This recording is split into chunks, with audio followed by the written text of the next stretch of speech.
नमस्कार, India voice पर स्वागत है आपका। मैं हूं आपके साथ प्रियंका मिश्रा। यूपी में मुख्तार अंसारी की मौत का मुद्दा इतनी जल्दी ठंडा होने वाला नहीं है। तभी तो कहीं राजनीतिक पार्टियां मुख्तार अंसारी पर राजनीतिक रोटियां सेकने में लगी हुई हैं, तो कहीं मुख्तार का परिवार इस मुद्दे को ना भूलने की बात कर सरकार को द एंड की गलतफहमी में ना रहने की बात कर न्यायिक जांच की मांग भी कर रहा है। इस मामले में नया मोड़ तब आ गया जब मुख्तार के भाई अफजाल अंसारी ने मुख्तार की बिसरा रिजर्व कराने की बात कर नया अध्याय खोल दिया है। अफजाल अंसारी का कहना है कि मुख्तार की लाश को इस तरह से दफनाया गया है कि 20 साल बाद भी बॉडी के नाखून और सिर के बाल सलामत रहेंगे, जिसके बाद जब भी जांच होगी दूध का दूध और पानी का पानी हो जाएगा। बता दें कि मुख्तार पहले भी कोर्ट में जान को खतरे को लेकर और स्लो पॉइजन देने की बात कह चुका है, जिसके बाद अब देखना यह है कि यूपी की फिजाओं में लगी सियासी आग की लपटें कहां तक पहुंचती हैं। तो आज बात करेंगे मुख्तार अंसारी की मौत पर उठे सियासी संग्राम की, लेकिन इससे पहले देखिए रिपोर्ट। माफिया मुख्तार की मौत पर भाई अफजाल का बड़ा बयान। अफजाल ने क्यों कहा, कहानी तो अब शुरू हुई है। अफजाल अंसारी का बयान, इसे धमकी माने या कुछ और? तो डॉक्टर की, जेल के प्रशासन की और सरकार में खास तौर से ये जो सादे भेष में घूमने वाले LIO के लोग हैं और STF के लोग हैं, इन सब लोगों ने वेल प्लान तरीके से उनका मर्डर किया है। माफिया मुख्तार अंसारी अब इस दुनिया में नहीं है। उसकी 28 मार्च को हार्ट अटैक से मौत हो चुकी है, लेकिन मुख्तार का परिवार अब भी ये मानने को तैयार नहीं है कि उसकी मौत एक साधारण मौत है। मुख्तार के बड़े भाई और गाजीपुर से सांसद अफजाल अंसारी बार बार यही कह रहे हैं कि उनके भाई को दूध में जहर देकर मारा गया है, तो वही मुख्तार के छोटे बेटे उमर का भी कुछ यही कहना है। इसी बीच अफजाल अंसारी ने एक बड़ी बात कह दी है। उनका कहना है कि आज ना सही, लेकिन 20 साल बाद तक मुख्तार को इंसाफ जरूर मिलेगा।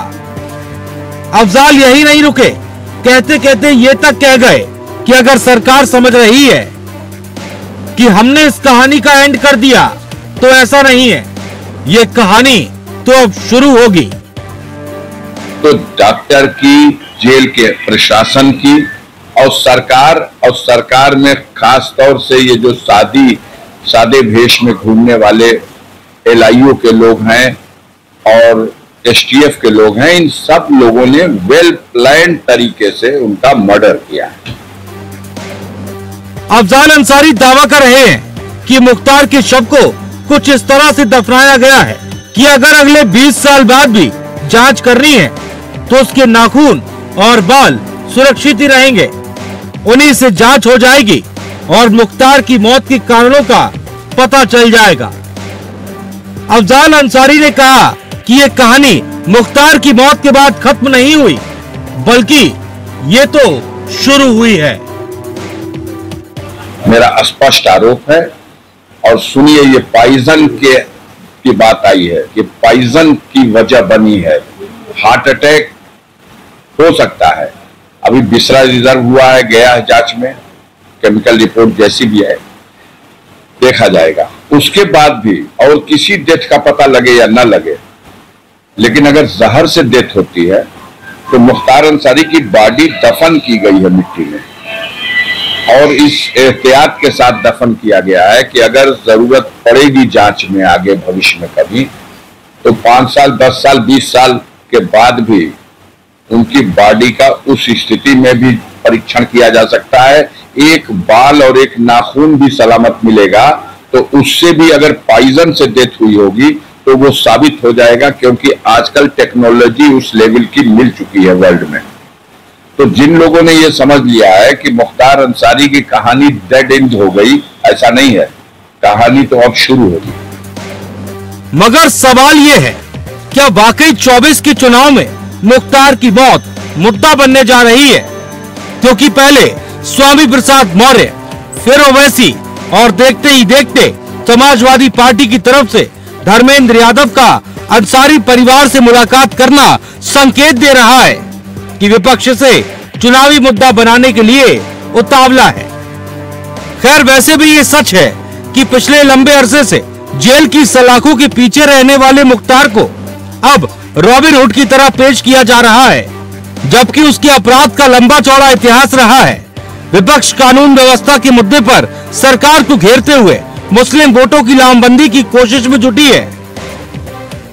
गाजीपुर, आजमगढ़, मऊ, अंबेडकर नगर, जौनपुर से लेकर प्रयागराज तक के मुस्लिम बाहुल्य इलाकों में मुख्तार के साथ ही एकाएक पूर्व सांसद और बाहुबली अतीक अहमद की मौत के मामले को फिर से कोरेदा जा रहा है। खैर, इन सियासी बयानों के बीच सवाल ये है, क्या पूर्वांचल की सियासत पर मुख्तार की मौत का कोई असर पड़ेगा और मुख्तार के भाई का ये बयान धमकी है या कुछ और? Bureau report, India voice, Lucknow. तो जिस तरह से मुख्तार की मौत को लेकर एक तरफ तो उत्तर प्रदेश में राजनीतिक पार्टियां कहीं ना कहीं अपनी रोटी सेकने के लिए तैयार बैठी हैं, तो वहीं मुख्तार के परिवार का भी कहना है कि मुख्तार की कहानी को द एंड ना समझा जाए, कहानी की अभी शुरुआत हुई है। अब देखना यह होगा कि इन बयानों का क्या मतलब है और क्या सियासी मायने इन बयानों के निकलते हैं आने वाले समय में। जांच की जो बात कही जा रही है उसके पीछे का राज क्या है? हमारे साथ नीरज दीक्षित जी, नेता बीजेपी से जुड़ चुके हैं, स्वागत है आपका। इसके अलावा रतन तिवारी जी, कांग्रेस नेता, हमारे साथ जुड़े हुए हैं, आपका भी बहुत बहुत स्वागत है। और सफीम कुरैशी जी, समाजवादी पार्टी से नेता, हमारे साथ जुड़ चुके हैं, आपका भी बहुत बहुत स्वागत है। तो सबसे पहले तो नीरज जी आपके पास आएंगे। जिस तरह से अफजाल अंसारी का यह बयान साफ तौर पर आ रहा है और सरकार पर सीधे तौर पर निशाना साधते हुए नजर आए हैं, साथ ही साथ जिस तरह से उनका कहना है कि उनके बिस्तर को इस तरह से रिजर्व किया गया है कि 20 साल बाद भी अगर जांच होती है तो नाखून और बाल के माध्यम से पता चल जाएगा कि क्या जहर दिया गया या नहीं दिया गया, इसे कैसे समझा जाए? देखिए, सबसे पहले आपको और सभी पैनलिस्ट को नमस्कार करता हूँ। और जिस प्रकार से अभी परिवार की खुद मांग थी कि मुख्तार अंसारी जी का पोस्टमार्टम उनके सामने होना चाहिए, सरकार ने उनकी मांग को माना और उनके सामने पोस्टमार्टम करवाया है, तो इसमें कोई शक वाली गुंजाइश नहीं रहती है। और ऐसा नहीं है कि जो आरोप प्रत्यारोप के पक्ष द्वारा हम पे लगाए जा रहे हैं कि जहर दिया गया है, सब कुछ जब जाहिर है कि वो पहले से बीमार थे मुख्तार अंसारी जी। ऐसा तो है नहीं कि वो बिल्कुल फिट जेल में गए थे और अचानक उनके सब कुछ हो गया। परिवार ने भी बहुत शक किया है कि उनकी पहले बीमारी थी, तब में थोड़े से बीमार रहते थे, इसी कारण भी हो सकता है। नहीं, लेकिन इस बात पर भी गौर करना जरूरी है कि मुख्तार अंसार पहले भी कई बार अपनी जान को खतरे को लेकर अंदेशा जता चुके थे और परिवार के लोग जिस तरह से बार बार कह रहे हैं, मौत के पहले भी इस बात का जिक्र निकलकर सामने आया था कि स्लो पॉइजन दिया गया है। 3 दिन पहले ही अफजाल अंसारी का बयान आया था इस बात को लेकर। देखिए, जितने भी अपराधी होते हैं, हर अपराधी को अपने जान का खतरा होता ही होता है। वो कोई भी अपराधी हो, अगर वो जेल के अंदर है या जेल से बाहर रहे, हर अपराधी को लगता है कि मैंने किसी के साथ गलत किया है तो मेरे साथ भी उसके परिवार के लोग या उनके कोई खास परिचित लोग मेरे साथ घटना कर सकते हैं। तो उसका अंदेशा लगा करके अगर आप इसको सरकार की तरफ मोड़ देंगे तो ये गलत बयानबाजी कहलाती है, ये नहीं। लेकिन अफजाल अंसारी तो सीधे सीधे जेल प्रशासन पर भी सवाल उठा रहे हैं। देखिए, वो तो हर कोई लगा रहा है ना, वो भी तो विपक्ष के नेता हुआ करते थे। ऐसा तो नहीं है कि वो हमारे पक्ष के नेता थे और वो आरोप नहीं लगाएंगे। विपक्ष का काम अपने विपक्षी दल पे आरोप प्रत्यारोप करना, तो उसी के तहत वो आरोप लगाते थे, उसको मानते हैं। परंतु अगर इस प्रकार की बातें थी तो कोर्ट ने क्यों नहीं इसमें संज्ञान लिया? कोर्ट भी तो है ना, हमें कोर्ट पे विश्वास रखना चाहिए ना। कोर्ट के अंदर उन्होंने अपना बयान दिया था, कोर्ट ने अपने बयान को दर्ज भी किया था, लेकिन मैं कार्रवाई भी करते हुए जेल प्रशासन को दिखा था। अगर ऐसा कुछ होता तो कोर्ट इसमें तैयार लेती, परंतु ऐसा कुछ नहीं था। ठीक है, एक विपक्ष नेता के नाते वहां पे आरोप लगाते थे, परंतु कोर्ट और न्यायपालिका पे आपको, मुझको और सभी विपक्षी दलों को विश्वास रखना पड़ेगा कि न्यायपालिका जो है वो न्याय दिलाकर ही रहेगी। ऐसा नहीं है कि कोई छोटा आरोप लगाए और वो डायरेक्ट किसी सरकार से ठोक दिया जाए। इस प्रकार से राजनीति नहीं चलती है, हर किसी को अपनी न्यायपालिका पर विश्वास रखना चाहिए। ठीक है। सफीम कुरैशी जी, अफजाल अंसारी जिस तरह से आरोप लगाते हुए नजर आ रहे हैं और साफ कहना है उनका कि ये मामला यही खत्म नहीं होता बल्कि मामले की तो अब शुरुआत हुई है। 20 साल बाद जांच की वो जो बात कह रहे हैं, इसका इशारा क्या है? दूसरी तरफ, एक तरफ तो अफजाल अंसारी तमाम तरह की बातें कहते हुए नजर आ रहे हैं, लेकिन समाजवादी पार्टी से सपा सुप्रीमो को ना मुख्तार अंसारी के घर जाने का मौका मिल पाया है और ना ही इस संबंध में अभी तक उनका कोई ट्वीट या सोशल मीडिया पर कोई पोस्ट निकलकर सामने आई है। यदि इतना ही हितैषी समाजवादी पार्टी मुख्तार अंसारी के परिवार की है, तो खुलकर सामने क्यों नहीं आ रहे? क्योंकि समाजवादी पार्टी के सपा सुप्रीमो का एक ट्वीट में आपको यहां पर जरूर सुना देना चाहूंगी। साफ तौर पर यहां पर लिखा था कि हर हाल में, हर स्थान पर किसी के जीवन की रक्षा करना सरकार का पहला दायित्व और कर्तव्य होता है। सरकार पर निम्नलिखित हालातों में किसी भी हालात में बंधक कैदी की मृत्यु होना न्यायिक प्रक्रिया से लोगों का विश्वास उठा देगा। ये तमाम बातों का जिक्र किया है, पर पूरे ट्वीट में कहीं भी मुख्तार अंसारी के नाम का जिक्र नहीं किया गया। आपने सही कहा, और आपने ट्वीट नहीं आया, आपने अपने सामने रख दी। जैसा कि हम सभी जान रहे हैं कि मुख्तार अंसारी ने मौत से पहले कोर्ट में बाकायदा लिखित दिया था कि मुझको जहर दिया जा रहा है।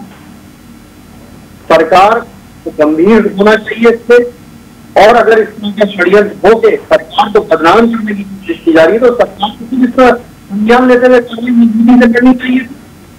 और अगर परिवार को किसी तरह का कोई आरोप लगा रहे हैं तो उनकी संतुष्टि के लिए न्याय प्रक्रिया है। जांच कमेटी गठित कर दी गई है, रिपोर्ट आएगी, बातें साफ हो जाएंगी। लेकिन देखिए, कोई आदमी इस दुनिया से चला गया तो वो चला गया, दुनिया से खत्म हो गया। जो लोग गमज़दा हैं उनके गम में शामिल होने के लिए लोगों को आजादी है, कहीं कोई कानूनन पाबंदी नहीं है। रही बात, आपने कहा कि अगर आपका अध्यक्ष इतने ही तय किए हैं तो क्यों नहीं गए?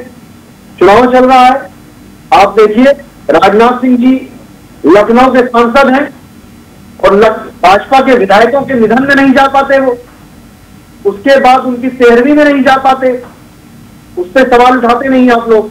अखिलेश यादव जी चुनाव देख रहे हैं, धर्मेंद्र यादव जी गए, लेकिन देखने गए परिवार को नहीं। सरकार पर आप ही की पार्टी के विधायक है ना अफजल अंसारी, सांसद हैं, माफ कीजिएगा, आप ही की पार्टी के है ना। एक तरफ वो सरकार पर निशाना साध रहे हैं, दूसरी तरफ सपा सुप्रीमो के पास इतना समय नहीं है कि उनके घर जा सके। तो साबित करना चाहिए कि नहीं, ये गलत इल्जाम लग रहा है हम पर और कार्रवाई करनी चाहिए।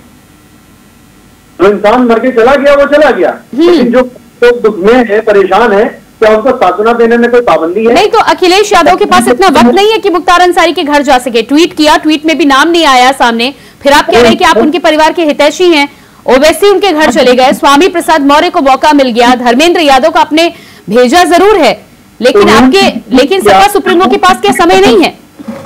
क्या उन्होंने ट्वीट में कोई बात गलत लिखी, आपत्तिजनक कोई बात लिखी कि अगर न्यायिक हिरासत में कोई इंसान मर रहा है तो इससे क्या सरकार के इकबाल पर उससे नहीं? आप पीडीए में अल्पसंख्यक का वोट तो चाहते हैं, परिवार के साथ आपकी सहानुभूति भी है, लेकिन नाम लिखने से बचते हुए नजर आ रहे हैं। नहीं, जरूरी क्यों है कि आपको नाम ही देखना था? क्या आप नहीं समझ रहे क्या हम किसके पक्ष में उन्होंने वो ट्वीट किया? अरे मुझे नहीं समझना है, मुझे नहीं समझना है सफीम जी। जनता को आप क्या समझाना चाह रहे हैं? जनता कहीं ऐसा ना कि कंफ्यूजन में रह जाए। एक तरफ आप मुख्तार अंसारी के साथ खड़े होने की बात कर रहे हैं, दूसरी तरफ आप अपने ट्वीट तक में जिक्र भी नहीं करना चाह रहे। जनता सब समझ रही है और जनता नीरज जी जवाब दीजिएगा इस पर। देखिए जो विपक्षी दल है वो अब घबरा चुका है, उसको समझ में नहीं आ रहा है कि करना क्या है असलियत में। ये बस आरोप प्रत्यारोप लगाई और भाग के लिए ये सभी विपक्षी दलों का ये हाल आज इस तरीके से माननीय नरेंद्र मोदी जी ने कर दिया है। देखिए, समझने की जरूरत है कि इंसान का कर्म जरूर वापस लौट करके आता है। जिस प्रकार से माननीय योगी आदित्यनाथ जी एक समय पे हुए थे संसद के अंदर खड़े उतर के मुख्तार अंसारी के लिए, आज वही समय आया है कि आज उनके परिवार के लोग भी योगी आदित्यनाथ जी पर आरोप लगा रहे हैं। परंतु समय का परिवर्तन ये है कि योगी आदित्यनाथ जी सरकार में जरूर है, परंतु उन्होंने कोई गलत कार्य से उनको रुलाने का कार्य नहीं किया है, आरोप प्रत्यारोप का काम नहीं किया है। मैंने खुद असर किया है इस चीज को कि योगी आदित्यनाथ जी की सरकार है, आरोप प्रत्यारोप लगाना विपक्षी दल का काम है, उनके परिवार के लोग जरूर उन पर आरोप लगा रहे हैं। परंतु जिस प्रकार से योगी आदित्यनाथ जी को उस समय पे जब इसका राज चला करता था तो उस समय पे योगी आदित्यनाथ जी को किस प्रकार से मारने की कोशिश की गई थी, वो सभी पूरे देश में देखा था कि किस प्रकार से खुलेआम धमकियां मिला करती थी, किस प्रकार से मशीन गन से लोगों को मरवा दिया जाता था, परंतु लोगों की आवाज नहीं निकलती थी, लोग दवाई भी देने जाना चाहते थे। क्यों? क्योंकि उनको पता था कि अगले दिन उनके साथ क्या होने वाला है। तो देश इस राज्य के अंदर किस प्रकार से कानून व्यवस्था में परिवर्तन आया है, लोग किस प्रकार से अपने घरों से निकल करके अपने सच की न्याय की लड़ाई को लड़ने के लिए तैयार खड़े हैं और सरकार भी आज उनके साथ खड़ी है। देखिए, मैं हो सकता है शायद अखिलेश जी भी जानते हैं कि अगर हम नाम लिख देंगे तो शायद हमारी राजनीतिक बहुत खराब हो जाएगा। लेकिन मैं अपने पापा के नेता से मैं बोलना चाहता हूँ कि देखिए, इस प्रकार से राजनीति नहीं होती कि केवल वोट बैंक के लिए अल्पसंख्यक का जब जरूरत है तब आप टोपी पहन लें और जब जरूरत ना हो तो आप नाम भी ला लें। इस प्रकार से राजनीति नहीं होती है। सांसद के जब राज्यसभा सांसद में आपने एक भी अल्पसंख्यक नेता को नहीं चुन करके भेजा, आज की डेट में आप नाम देने से भी घबरा रहे हैं। इस प्रकार से राजनीति नहीं होती है, खुल करके सामने आना पड़ता है।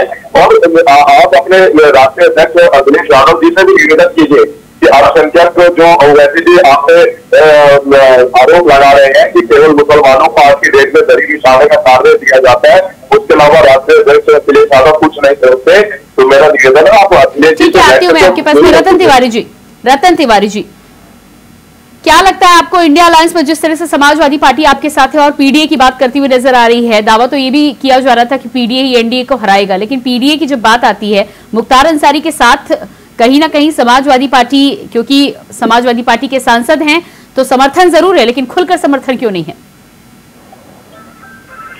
देखिए, समाजवादी पार्टी और कांग्रेस पार्टी पूरी ईमानदारी के साथ अफजल अंसारी के साथ खड़ी है, मुख्तार अंसारी के साथ खड़ी है, उनके किए हुए कार्यों के साथ खड़ी है।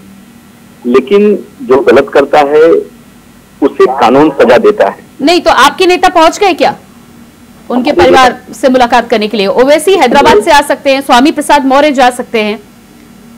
हम कह रहे हैं ना, फिर आप तो पीडीए की इंडिया अलायंस में बात करते हैं। प्रियंका जी, जो व्यक्ति अब इस दुनिया में नहीं रहा, मैं नहीं चाहता कि उस पर मैं ज्यादा बात करूं, लेकिन मुख्तार अंसारी लगातार 6 बार विधानसभा पहुंचे, जनता का उनके ऊपर प्यार था तभी तो पहुंचे। उनका पुत्र विधायक है, हम उनके परिवार के साथ इस दुख में उनके साथ खड़े हैं। लेकिन यह हिंदू मुस्लिम किया जा रहा है, जिस प्रकार से लोगों का ध्यान भटकाया जा रहा है वो लोगों के सामने है। आप देखिए ना, आपके चैनल की बात नहीं करता हूं, तमाम चैनल पे आज महंगाई की बात हो रही है क्या? नहीं हो रही है। किसानों की बात नहीं हो रही है, बेरोजगारी की बात नहीं हो रही है, देश में समस्याओं की बात नहीं हो रही है, उस पर भी डिबेट कराना चाहिए।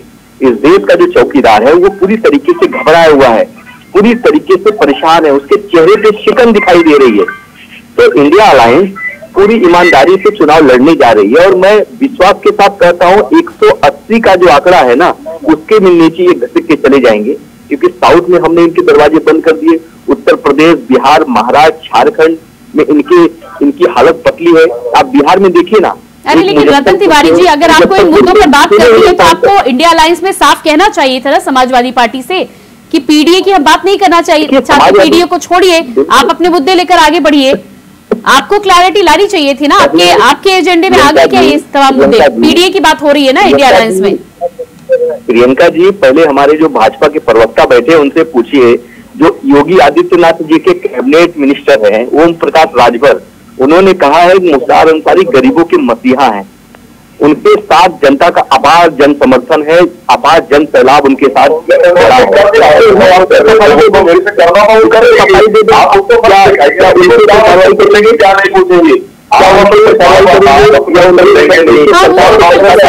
लेकिन उनसे सवाल मैं कर भी लूं तो भी पिछला इतिहास तो देखना पड़ेगा ना। समाजवादी पार्टी के कहने पर उनके बेटे सुभाषपा से विधायक है। अब पार्टी अलग हो गई है, लेकिन इससे पहले सीधा जवाब यही आएगा कि इससे पहले तो समाजवादी पार्टी के साथ थे। नीरज जी जवाब दीजिएगा। नीरज जी जवाब दीजिएगा। आपने खुद बताया कि किस प्रकार से केशव प्रसाद मौर्य जी खुद उनके घर पर जाकर के एक नेता के नाते, एक स्टार नेता का अपने सहयोगी के नाते एक फर्ज होता है कि उनके परिवार के साथ देखिए इंसान धरती पे है, जब तक राजनीति या आरोप प्रत्यारोप चलते रहते हैं, परंतु जब इंसान यहाँ से राजनीति चला जाता है तो उसके परिवार के दुख के साथ खड़ा होना हमारे कर्तव्य होता है। उस नाते भारतीय जनता पार्टी ने अपना नेतृत्व केशव प्रसाद मौर्य जी के साथ वहां पे अपना भेजा है। लेकिन अभी तक सपा के कांग्रेस के नेता कोई भी इन सब चीजों से बचना चाह रहे हैं। इससे क्या समझा जाए कि क्या केवल अल्पसंख्यक भाइयों का वोट लेने के लिए जो ठेकेदार बने हुए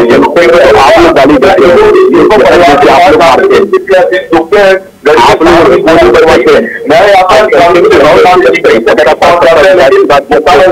परिवार के अखिलेश यादव जी के साथ उल्टा सीधा बोलने के लिए समय, परंतु मुख्तार अंसारी जी के परिवार के साथ खड़े होने की चर्चा में नहीं है। इस प्रकार से राजनीति कहीं चलती है। अल्पसंख्यक मेरे भाई भी अब समझ चुके हैं कि किसके नेतृत्व में देश का विकास होगा, किसके नेतृत्व में नहीं होगा।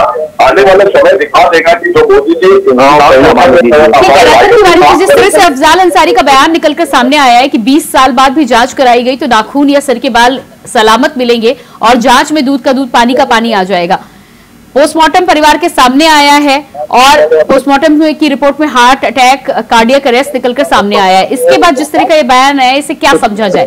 कैसे धमकी माना जाए कि 20 साल बाद एक बार जांच फिर से खुलेगी? प्रियंका जी, अभी आपने देखा होगा चंडीगढ़ में इन लोग कितनी बड़ी धांधली करके जबरन मेयर के चुनाव को जीत लिए थे। सुप्रीम कोर्ट ने जब दखल दिया तब जाके वहां पे आम आदमी पार्टी का महापौर बना।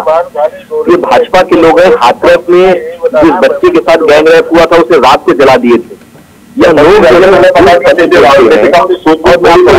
उसके बाद चर्चा करते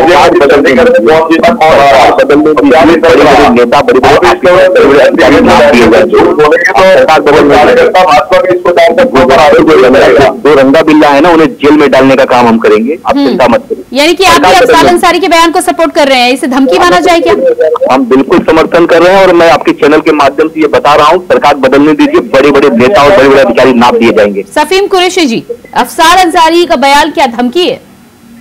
नहीं, अगर वो संतुष्ट नहीं होंगे जांच से, आगे जो न्यायिक प्रक्रिया है उसके सहारा तो कोई भी ले सकता है। क्या हिंदुस्तान में संविधान ने इजाजत नहीं दी है कि जब तक के तमाम केस, देखिए बहुत पुराने केस खुल जाते हैं हिंदुस्तान में। अभी देखिए ताजा घटना है पिछले साल की कि देश की बेटियां, देश की वो बेटियां जो देश के लिए मेडल लाई, वो धरना दे रही जंतर मंतर पे, और इनका भाजपा का सांसद, भाजपा का नेता, उसके पक्ष में पूरी भाजपा खड़ी हो जाती है, उसके खिलाफ कोई कार्रवाई नहीं करती, फिर से टिकट दे दिया।